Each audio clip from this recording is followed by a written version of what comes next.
సరస్వతి కుటుంబం రాసినవారు బీకే అవధాని గారు. అమరావతి పట్నంలో ఒక పేద కుటుంబం ఉండేది. వారిని అందరూ సరస్వతి కుటుంబమని చెప్పుకునేవారు. ఎందుచేతనంటే ఆ కుటుంబంలో చేరిన బ్రాహ్మడు, ఆయన భార్య, వారి కుమారుడు, కోడలు కూడా పండితులు. ధారాళంగా కవిత్వం చెప్పగలరు. వారు దారిద్ర్యం బాధ పడలేక తమ వంటి వారికి భోజరాజు చక్కని సన్మానాలిస్తాడని విని ఒకనాడ నలుగురు ధారానగరానికి ప్రయాణమై వచ్చారు. ధారానగరం అంత దూరంలో ఉందనగా వారికొక బ్రాహ్మణుడు ఎదురుపడి తండ్రితో, అయ్యా, తమ ప్రయాణం ఎక్కడికి అని ఆదరంగా అడిగాడు. సమస్త వేద పురాణాలు తెలిసిన భోజరాజు దర్శనార్థం వెళుతున్నాం అన్నాడు తండ్రి వినయంగా. వేద పురాణాలేం చదివాడో ఆ భోజమహారాజు. ఆయనకు అక్షరాలు చదవటమే రాదు. లేకపోతే బ్రహ్మదేవుడు నా నొసట రాసిన దారిద్ర్యరేఖ చదివి కూడా ఇంత ధనం ఇస్తాడా అంటూ ఆ బ్రాహ్మడు వెళ్ళిపోయాడు. ఈ మాటలు వినగానే సరస్వతీ కుటుంబానికి అంతులేని ఆనందం కలిగింది. భోజరాజు నిజంగానే గొప్ప దాత, దరిద్రుల పట్ల ఆదరం కలవాడు అయి ఉండాలని వారు తెలుసుకున్నారు. పరదేశీయులు రాజాజ్ఞ లేకుండా నగరం ప్రవేశించే అధికారం లేదు. అందుచేత సరస్వతీ కుటుంబం వారు ఊరి బయట ఒక మర్రి చెట్టు కింద విడిది ఏర్పాటు చేసుకుని నగరులోకి తమ రాక గురించి కబురు చేశారు. కొంతసేపయ్యాక రాజుగారి నౌకరు ఒక లోటా నిండా పాలు తెచ్చి రాజుగారిమ్మన్నారు అని కుటుంబం పెద్ద అయిన బ్రాహ్మడికిచ్చాడు. మా నగరం నిండా పాల వంటి పాండిత్యం గలవారున్నారు, మీకు చోటెక్కడా అని భోజరాజు అభిప్రాయం. బ్రాహ్మడది గ్రహించి ఆ పాలలో ఇంత చక్కెర కలిపి ఇది తీసుకుపోయి రాజుగారికివ్వు అన్నాడు. మీ నగరంలో ఉన్న పండితులలో మేము కూడా పాలలో చక్కెరలాగా కలిసిపోయి వారి పాండిత్యానికి తీపి కూడా చేకూర్చుతాము అని బ్రాహ్మడి భావం. ఇది గ్రహించి భోజరాజు సంతోషించాడు. అయినా ఈ సరస్వతీ కుటుంబాన్ని ఇంకా పరీక్షించాలని ఆయనకు బుద్ధి పుట్టింది. అందుకని ఆయన తన దుస్తులు తీసివేసి సామాన్యుడి దుస్తులు ధరించి సూర్యాస్త సమయవేళ మర్రిచెట్టు వద్దకు వచ్చాడు. అక్కడ భోజరాజుకు అత్తా కోడళ్లు మాత్రమే కనిపించారు. తండ్రి కొడుకులు సంధ్యావందనం కోసం ఏటికి వెళ్లి ఉంటారని గ్రహించి భోజరాజు తాను కూడా అక్కడికి వెళ్ళాడు. అక్కడ బ్రాహ్మడి కొడుకు కనిపించాడు. భోజరాజు అతని వంక ప్రశ్నార్థకంగా చూసి నది నీళ్లు దోసిట తీసి తాగాడు. ఇలా తాగటంలో భోజరాజు ఉద్దేశం సముద్రాలను దోసిట పట్టి తాగిన అగస్త్యుడిలాగా మీరు బ్రాహ్మణులే కదా అని. ఇది గ్రహించిన బ్రాహ్మణ కుమారుడు మారువేషంలో ఉన్న భోజరాజు కేసి ప్రశ్నార్థకంగా చూస్తూ ఒక రాయి తీసి నీటిలో వేశాడు. సముద్రంలో కొండలు వేసి వారధి కట్టిన శ్రీరాముడిలాగా మీరు క్షత్రియులే కదా అని అతని భావం. ఇది గ్రహించి సంతోషించిన వాడై భోజరాజు ఇంటికి వెళ్ళిపోయాడు.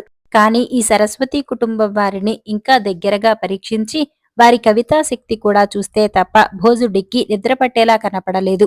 ఆయన కట్టెలు కొట్టేవాడి వేషం ధరించి కట్టెల మోపొకటి నెత్తిన పెట్టుకుని ఆ రాత్రి నగర ద్వారం మూసేవాళ్లకు బయటకు వచ్చి మర్రి చెట్టు కింద మకాం చేసి ఉన్న సరస్వతీ కుటుంబం వారిని చేరుకున్నాడు. అయ్యా, అడవిలో ఆలస్యమైపోయింది, నగర ద్వారం మూసివేశారు. మీ ఇష్టం వచ్చిన ధరకు కట్టెలు కొనుక్కొని నన్నీ రాత్రికి ఇక్కడ పడుకోనివ్వండి. ఉదయమే నా దారిన నేను పోతాను అని భోజరాజు కుటుంబ పెద్దను అడిగాడు. ఆ బ్రాహ్మడు తన దగ్గర ఉన్నదానిలో కొంత భోజరాజుకిచ్చి అలాగే పడుకోనాయనా, ఇదేం మా సొత్తా అన్నాడు. అర్ధరాత్రి వేళ దొంగల భయం ఉండవచ్చు కనుక అందరూ నిద్రపోకుండా ఒక్కొక్క జాము ఒక్కొక్కరు మేలుకొని ఉండేటట్టు సరస్వతీ కుటుంబం వారు నిశ్చయించుకున్నారు. మొదటి జాము తండ్రి మేలుకున్నాడు. కొద్దిసేపయ్యాక మారువేషంలో ఉన్న భోజరాజు ఆసారేకలు సంసారే సారమేతత్రయం స్మృతం అన్నాడు. అంటే దాని అర్థం నిస్సారమైన సంసారంలో ఈ మూడు సారములైనవిగా భావించబడుతున్నవి అని. ఈ మాట విని మేలుకొని ఉన్న బ్రాహ్మడు కాశ్యాంవాసః సతాం సేవ మురారే స్మరణం తథ అన్నాడు. కాశీలో నివసించటం, సజ్జనులను సేవించటం, భగవన్నామ స్మరణ చేయటం అని దాని అర్థం. భోజరాజిది విని సంతోషించి పలకకుండా పడుకున్నాడు. ఆయన పెద్ద బ్రాహ్మడు గొప్ప పండితుడని గ్రహించాడు. ఒక జాము పూర్తికాగానే బ్రాహ్మడు తన భార్యను లేపి తాను నిద్రపోయాడు. కొంచెం సేపయ్యాక బ్రాహ్మడి భార్యకు వినపడేటట్టు భోజరాజిలా అన్నాడు. ఆసారేకలు సంసారే సార మేతద్వయం స్మృతం. నిస్సారమైన సంసారంలో ఈ రెండూ సారములైనవిగా భావించబడుతున్నవి. అది విని బ్రాహ్మడి భార్య ఇలా చెప్పింది. కసార సర్కారయుక్త కంసారి చరణద్వయం. చక్కెరతో చేసిన పిండి వంట శ్రీహరి పాదాలు. మూడో జామున బ్రాహ్మడి కొడుకు మేలుకుని ఉన్న సమయంలో భోజరాజు మళ్ళీ ఇలా అన్నాడు. ఆశారేఖలు సంసారే సారం స్వసుర మందిరం. నిస్సారమైన సంసారంలో సారమైనది అత్తవారిల్లు. దానికి బ్రాహ్మడి కొడుకు సమాధానం చెప్పాడు. హరస్సేతే హిమగిరౌ హరస్సేతే పయోనిదౌ. శివుడు తన అత్తవారి ఇల్లైన హిమవత్ పర్వతం మీద పడుకున్నాడు. విష్ణువు తన అత్తవారి ఇల్లైన పాలసముద్రం మీద పవళించాడు. శివుడి భార్య పార్వతి హిమవంతుడి కూతురు. విష్ణువు భార్య లక్ష్మి పాలసముద్రంలో పుట్టింది. ఇది విన్న భోజరాజు ఆనందానికి మేరలేదు. నాలుగో జాము మేలుకునే వంతు కోడలిది కాగా భోజరాజిలా అన్నాడు. ఆశారేఖలు సంసారే సారం సారంగలోచన. నిస్సారమైన సంసారంలో సారమైనది స్త్రీ. ఇది విని బ్రాహ్మడి కోడలు ఈ కట్టెలు కొట్టేవాడు భోజరాజేనని గ్రహించి ఈ విధంగా చెప్పింది. యస్యాహ కుక్షౌ సముత్పన్నౌ భోజరాజ భవాదృశః. ఓ భోజరాజా, నీ వంటి వారు ఏ స్త్రీ కడుపున పుడతారో ఆ స్త్రీ నిస్సారమైన సంసారంలో సారమైనది. ఈ మాట చెవిన పడగానే భోజరాజు చివాలున లేచి ఆ చీకటిలోనే తన ఇంటికి వెళ్ళిపోయాడు. ఉదయం కాగానే సరస్వతి కుటుంబానికి భోజరాజు ఆస్థానం నుంచి ఆహ్వానం వచ్చింది. ఆ ఆహ్వానానికి సరస్వతి కుటుంబంలోని ప్రతి ఒక్కరూ ఎంతగానో సంతోషించారు. భోజరాజు మారువేషంలో వచ్చి తమకు పెట్టిన పరీక్షల్లో తాము నెగ్గామని వాళ్లు గ్రహించారు. అందరూ వెనువెంటనే అక్కడ నుండి బయలుదేరి భోజరాజు ఆస్థానానికి చేరారు. భోజరాజు సరస్వతి కుటుంబాన్ని ఎంతో ఆదరంతో స్వీకరించాడు. కుటుంబంలోని ప్రతి ఒక్కరూ సమాన పాండిత్య ప్రతిభ కలవారని మెచ్చుకున్నాడు. తర్వాత ఆయన సరస్వతి కుటుంబం వారందరినీ నెలజీతాల మీద తన కొలువులో ఉంచుకొని ఆదరించాడు. వెర్రి ఇవాన్. రాసిన వారు డి స్వరాజ్యలక్ష్మి గారు. చాలా కాలం కిందట రష్యాలో ఒక కాపుకు 3 కొడుకులుండేవారు. వారిలో ఆఖరువాడు ఇవాన్. వాడు పాపం వెర్రిబాగులవాడు. అందుచేత వాడికి తల్లి ఏ పని చెప్పేది కాదు. అయితే అన్నలు పెద్దవాళ్లై పనులు చూడటం ప్రారంభించాక తల్లి ఇవాన్ను తనకు చేదోడువాదుడుగా ఉండటానికి ప్రయత్నించింది.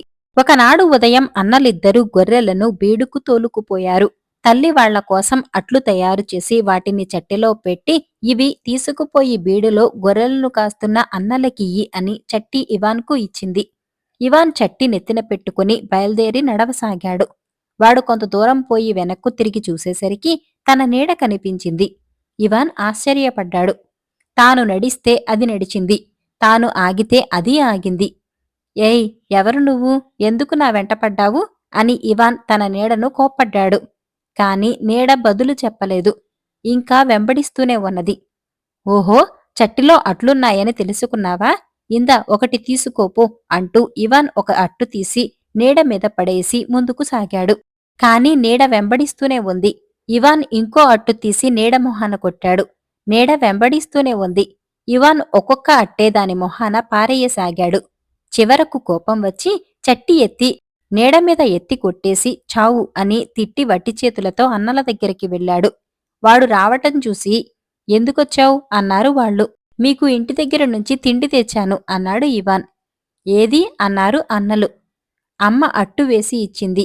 ఈ వెధవ నా వెంట పడితే ఒక్కొక్కటే వాడి మొహాన కొట్టాను. అట్లు తిన్నావాడు నన్ను వదలటం లేదు. కావలిస్తే చూడండి అన్నాడు ఇవాన్ తన నీడను చూపిస్తూ. అన్నలిద్దరూ తమ్ముణ్ణి కోపం కొద్దీ చితక్కొట్టారు. తల్లి పంపిన ఆహారం నేలపాలయింది కనుక తామే సమీప గ్రామానికి వెళ్లి ఏదన్నా తిని రావాలి. ఈ లోపల గొర్రెలను చూసే పని ఇవాన్కు ఒప్పచెప్పాలి. మేం ఇప్పుడే తిండి తిని వస్తాం. అందాక ఈ గొర్రెలను కనిపెట్టి ఉండు. నువ్వేమీ చేయనక్కర్లేదు. అవి చెదిరిపోకుండా చూస్తుంటే చాలు అని అన్నలు వెళ్ళిపోయారు. అన్నలు వెళ్లిన తర్వాత ఇవాన్ గొర్రెలన్నిటినీ ఒకే చోట ఉంచాలని చాలా ప్రయత్నించాడు. కాని అవి మేస్తూ దేని దారిన అవి పోసాగాయి. ఇవాన్ లావుపాటి కర్ర తీసుకుని మరీ దూరంగా వెళ్లిన గొర్రెల కాళ్లు విరక్కొట్టసాగాడు. అన్నలు తిరిగి వచ్చి చాలా గొర్రెల కాళ్లు విరిగి ఉండటం చూసి ఇవాన్ను తన్ని ఇంటికి పంపేశారు. అది మొదలు ఇవాన్కు తల్లి ఏ పని చెప్పేది కాదు. చాలా కాలం గడిచింది. ఇవాన్ పెద్దవాడైనాడు. వాడి తల్లిదండ్రులు పోయారు. కాని ఇవాన్ బుద్ధి కొంచెమైనా పెరగలేదు. ఇవాన్ ఎందుకు పనికిరాడివాడు. వాణ్ణి అమ్మే చెడగొట్టింది. వాణ్ణి కూర్చోపెట్టి ఎంతకాలమని మనం పనులన్నీ చేస్తాం? వాణ్ణి ఇంట్లో నుంచి వెళ్ళకొడితే అందరూ మనల్ని ఆడిపోసుకుంటారు. వాడికి మనం ఏదో విధంగా పనులు చేయటం నేర్పాలి అనుకున్నారు అన్నలు. నూర్పిళ్ల పండగ రాబోతుంది. ఇంట్లోకి బోలెడన్ని సరుకులు, సామాగ్రి కావాలి. కొనవలసిన సామాగ్రి యావత్తూ జాబితా రాసి ఇవాన్కిచ్చి బండిమీద వేయించి తెప్పించటానికి అన్నలు నిర్ణయించారు. ఇవాన్ బండికి గుర్రాన్ని పూంచుకొని ఉత్సాహంతో బస్తీకి వెళ్ళాడు. ఒక బస్తా ఉప్పు, పప్పు దినుసులు, ఒక 4 కాళ్ల బల్ల, అనేక కుండలు, చట్లు, కప్పులు, సాసర్లు, ఒక సంచీడు గరిటెలు, చెంచాలు కొన్నాడు ఇవాన్. వాటన్నిటినీ బండి నిండా వేసుకొని వాడు ఇంటికి బయలుదేరాడు. కొంత దూరం వెళ్ళాక గుర్రం అలిసిపోయి మెల్లగా నడవసాగింది. ఓహో, బరువు జాస్తి అయింది. అందుచేత పాపం గుర్రం లాగలేకుండా ఉంది. కొంత బరువు తగ్గించాలి అనుకుని ఇవాన్ బండిలో సామాను కేసి పరీక్షగా చూశాడు. వాడి కన్ను 4 కాళ్ల బల్లమీద పడింది. దీనికి గుర్రంలాగే 4 కాళ్లున్నాయి. కింద దించితే అదే నడుస్తూ వస్తుంది. తీపరమా, దీనికి బండి సవారీ కూడా దేనికి అనుకుని ఇవాన్ బల్లను దించి త్వరగా ఇంటికి ఏడు అని హెచ్చరించి బండిని తోలాడు. కొంత దూరం పోయాక కొన్ని కాకులు కాకా అని అరుస్తూ బండి వెంబడే ఎగరసాగాయి. వాటికి బండిలో ఉన్న దినుసులు కనపడ్డాయి. అయ్యో పాపం, ఈ కాకులు ఆకలిగా ఉన్నట్టున్నాయి అనుకుని ఇవాన్ బండి ఆపి మూకుళ్ళు, సాసర్లు తీసి వాటి నిండా పప్పుధాన్యాలు పోసి కడుపు నిండా తినండి అని కాకులను హెచ్చరించాడు. మరికొంత దూరం పోయాక ఒక చిన్న అడవి వచ్చింది. దాని వెంబడే ఇవాన్కు కొన్ని కాలిపోయి మొండిగా నిలబడి ఉన్న చెట్లు కనిపించాయి. చీచి, ఈ తమ్ముళ్లకు టోపీలు లేవు. చలితో రాత్రిపూట ఎంత బాధపడుతున్నారో పాపం అని ఇవాన్ తాను తెచ్చిన కుండలన్నీ బండిమీద నుంచి దింపి 3 చెట్ల మీద బోర్లించాడు. మరికొంతసేపటికి ఒక వాగు వచ్చింది. ఇవాన్ అందులో తన దాహం తీర్చుకుని గుర్రాన్ని కూడా తాగించటానికి ప్రయత్నించాడు. ఎంత బలవంతం చేసినా అది నీరు ముట్టింది కాదు. నీరు చప్పగా ఉంటుందని గుర్రం తాగటం లేదు అనుకుని ఇవాన్ బస్తాడు ఉప్పు వాగులో గుమ్మరించి ఇప్పుడు తాగు అని గుర్రాన్ని హెచ్చరించాడు. అప్పటికి గుర్రం నీరు ముట్టకపోవటం చూసి ఇవాన్ మండిపడ్డాడు. నీకోసం ఉప్పంతా నీటిలో వేసినా తాగవా? అంత పొగరా నీకు అని ఇవాన్ దుడ్డుకర్రతో గుర్రాన్నెత్తిన 2 దెబ్బలు కొట్టేసరికి అది కాస్త చచ్చింది. ఇంకా ఇంటికి పట్టుకుపోవలసిన సామాను అట్టే లేదు. చెంచాలు, గరిటెలు పెట్టిన సంచి భుజాన వేసుకుని ఇవాన్ ఇంటి దారి పట్టాడు. వాడు అడుగు తీసి అడుగు వేసినప్పుడల్లా సంచిలో సామాను చప్పుడు చేయసాగింది. ఆ చప్పుడు ఇవాన్ చెవులకు పిచ్చి ఇవాన్, వెర్రి ఇవాన్ అన్నట్టుగా వినిపించింది. ఇవాన్ వెర్రి కోపంతో సంచిని కింద పడేసి కసికొద్దీ దాన్ని తొక్కి చావండి చావండి అని శాపనార్థాలు పెట్టి ఒట్టి చేతులతో ఇంటికి చేరుకున్నాడు. బండి ఏది, కొనితెమ్మన్న సామానేది అని అన్నలడిగారు. ఇవాన్ జరిగిందంతా చెప్పాడు. అన్నలు మండిపడి, పో వెధవ, చెట్ల మీద పెట్టి వచ్చిన కుండలు, చట్లు, సాసర్లు అయినా వెంటనే పోయి పట్టుకురా, లేకపోతే చంపేస్తాం, వెళ్ళవేం అన్నారు. ఇవాన్ వచ్చిన దారినే పరిగెత్తి వెళ్ళాడు. చట్లకు, కుండలకు, సాసర్లకు బొక్కలు చేసి వాటిలో నుంచి తాడొకటి దూర్చాడు. వాటన్నిటినీ వీపున వేసుకుని రొప్పుతూ రోజుతూ ఇంటికి తిరిగి వచ్చాడు. అన్నలు ఆగ్రహం పట్టలేక ఇవాన్ను చావచితక పొడిచారు. పండక్కి కావలసిన సామాగ్రి తామే కొనుక్కురావటానికి బయలుదేరారు. ఇవాన్ దిగులుగా ఇంట్లో కూర్చున్నాడు. కొంతసేపటికి ఎవరో తనను చూసి నవ్వుతున్నట్టు వినిపించింది. వంటింటిలోకి వెళ్లి చూసేసరికి పొయ్యి మీద కుండలో అన్నం కొతకొతలాడుతున్నది. ఊరుకోవే, నువ్వు కూడా నన్నేడిపించాలా అన్నాడు ఇవాన్. కుండలో శబ్దం ఇంకా ఎక్కువయింది కాని తగ్గలేదు. ఇవాన్కు కోపం వచ్చింది. బండ తీసుకొని కుండను ఒక్కపెట్టు పెట్టాడు. కుండ చెక్కలైపోయింది. అన్నలు సామాను కొనుక్కొని ఇంటికి తిరిగి వచ్చేసరికి అన్నం కూడా లేదు.